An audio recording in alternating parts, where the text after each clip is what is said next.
Question 5, lovely exam question this, we'd hope to get this. Explain how the structure of red blood cells allows them to transport oxygen around the body.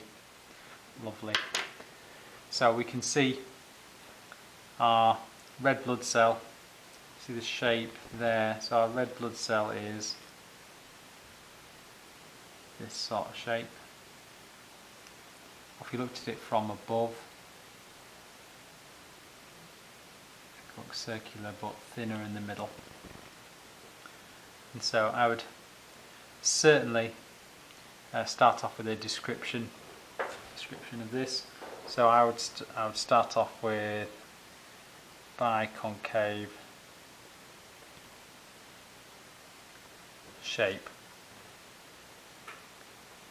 and this gives a lot more surface area to volume ratio, to allow more diffusion of oxygen, and you've got more surface area but also short diffusion distances, so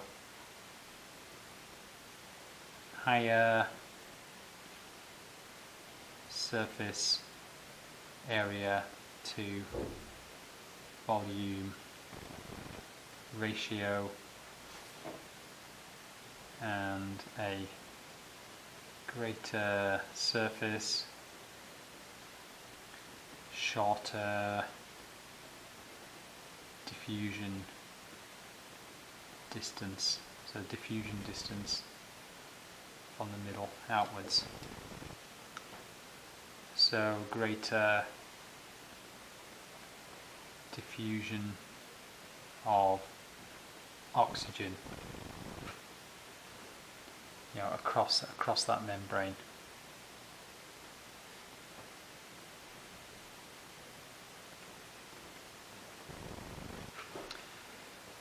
This shape also allows, and you can sort of see it there, sort of maybe bending a bit.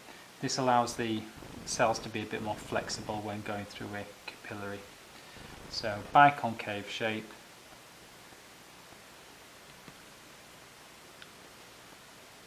Also allows flexibility and that can then squeeze through capillaries to squeeze through capillaries. Change pen now just to show you it's a different point. So we've probably got a couple of decent points there. In here we've got no nucleus, mitochondria or anything like that, so more space for hemoglobin and so more oxygen can get transported. So no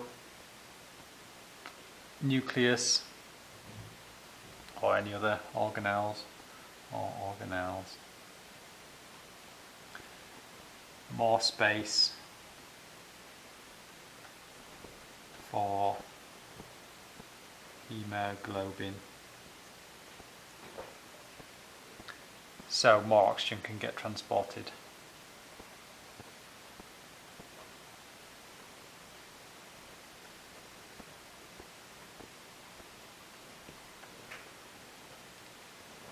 And whilst we're talking about hemoglobin, so this hemoglobin, this special chemical, is really good at transporting oxygen. So contains lots of hemoglobin to bind to oxygen. So 4 oxygens will bind to 1 hemoglobin. Each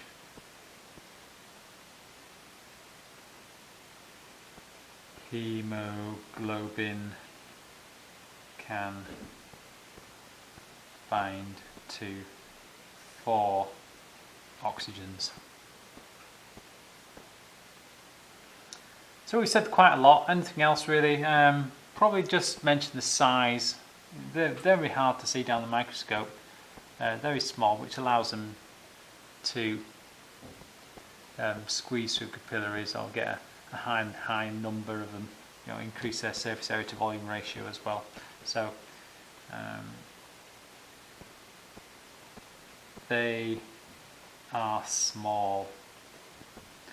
This allows them to squeeze through capillaries, and also helps with the surface area to volume ratio. Lots of them, and this also helps with the surface area to volume ratio, which we've already mentioned, so we can say those abbreviations. I just need to put that into some sort of sense. You've got plenty of space to do it, to get those 6 marks.